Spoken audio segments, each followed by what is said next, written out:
बिस्मिल्लाहिर्रहमानिर्रहीम। अस्सलाम वालेकुम स्टूडेंट्स, उम्मीद है कि आप सब खैरियत से होंगे। अपना लेक्चर शुरू करने से पहले हम पढ़ेंगे इल्म में इजाफ़े की दुआ। रब ज़िदनी इल्मा, ऐ मेरे रब मेरे इल्म में इजाफ़ा फरमा, आमीन। मज़मून हमारा साइंस, सबक नंबर 1 अपनी पहचान, और आज का हमारा टॉपिक होगा हिफाजती तदाबीर।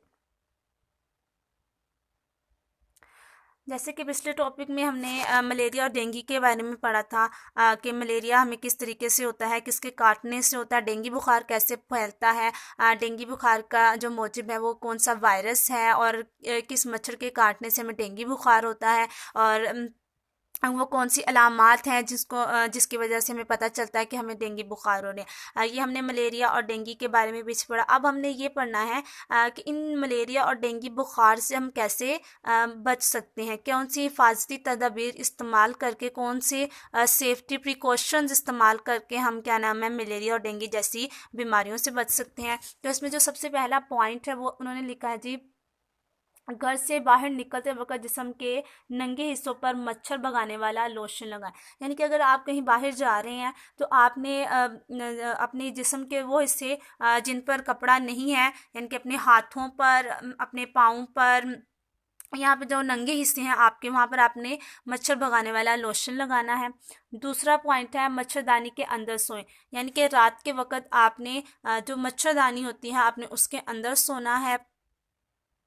ऐसा लिबास पहने जिससे जिस्म का ज़्यादातर हिस्सा ढंपा रहे। यानी कि अब आपने ऐसा लिबास पहना है कि आपकी ज़्यादातर जो आपका जिस्म है वो बिल्कुल कवर रहे, ताकि मच्छरों को काटने का मौका ना मिले। उसके बाद हमारे पास जो चौथा पॉइंट है दरवाज़ों और खिड़कियों पर जालियाँ लगवाएं। यानी कि आपके जो घर के दरवाजे और खिड़कियाँ उन पर जालियाँ लगाएं। सुबह और शाम के औकात में खिड़कियां दरवाजे बंद रखें। जैसे कि हमने पढ़ा था कि जो डेंगू बुखार है वो सुबह और शाम के औकात में काटते हैं, इसलिए सुबह और शाम के औकात में अपनी खिड़कियां और दरवाजे आप बिल्कुल बंद रखें। अगर आपके ख़ानदान में किसी फ़र्द में डेंगू बुखार की इलामात ज़ाहिर हों तो फ़ौरन डॉक्टर या करीबी अस्पताल से रजू करें। या कि आपने घर में बैठे नहीं रहना, जैसे ही आपको इलामात ज़ाहिर होना शुरू हो जाए आपने फ़ौरन से डॉक्टर के पास जाना या अपने करीबी अस्पताल जाकर रजू करना है। यहाँ उन्होंने हमें कुछ याद रखें कि इन चीज़ों को हमने याद रखना है कि बर वक़्त और मुनासिब हिफाजती तदाबीर से डेंगू बुखार को कंट्रोल किया जा सकता है। यानी कि अगर हम बर वक़्त, सही वक़्त पर और मुनासिब हिफाजती तदाबीर कर लें तो हम डेंगू बुखार से बच सकते हैं।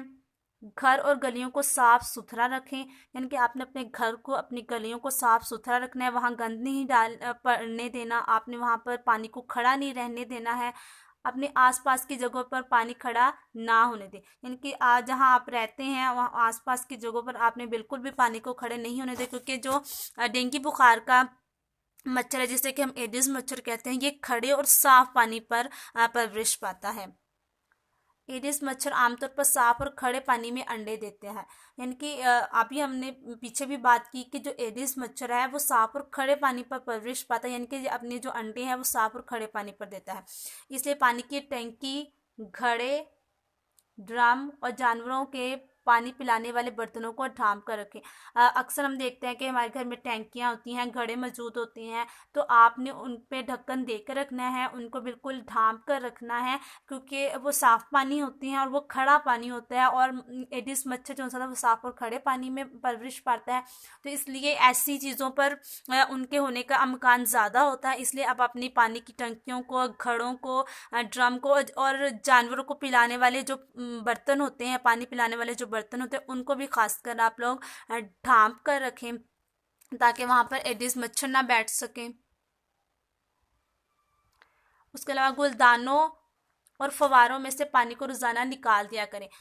अक्सर ऐसे गुलदान होते हैं जिनमें पानी मौजूद होता है, फुवारे होते हैं, तो उनमें रोज़ाना की बुनियाद पर पानी को आपने निकाल कर रखना है, उनको पानी को वहाँ खड़े नहीं रहने देना है। अपने घरों में मच्छर मार स्प्रे, क्वाइल, मैट्स वगैरह का इस्तेमाल करें। यानी कि ये वो सारी चीज़ें हैं जिनसे जो मच्छर हैं उनको भगाया जाता है। तो आपने ये सारी मच्छर मार स्प्रे, मैट्स वगैरह का इस्तेमाल करना है ताकि मच्छरों से बचा जा सके। जब हम इन तमाम हिफाजती तदाबीर को अपनी ज़िंदगी में अपनाएंगे तो इंशाल्लाह हम डेंगू बुखार और मलेरिया बुखार जैसी बीमारियों से महफूज रखेंगे। आपने जो होमवर्क में काम करना है, आपने 3 हिफाजती तदाबीर जो सी हैं वो अपनी कॉपी पर लिखनी है। होमवर्क के तौर पर आपने 3 हिफाजती जो तदाबीर हैं वो आपने अपनी होमवर्क में लिखनी है। उम्मीद है कि आपको आज के लेक्चर की समझ आई होगी। Thank you for your attention.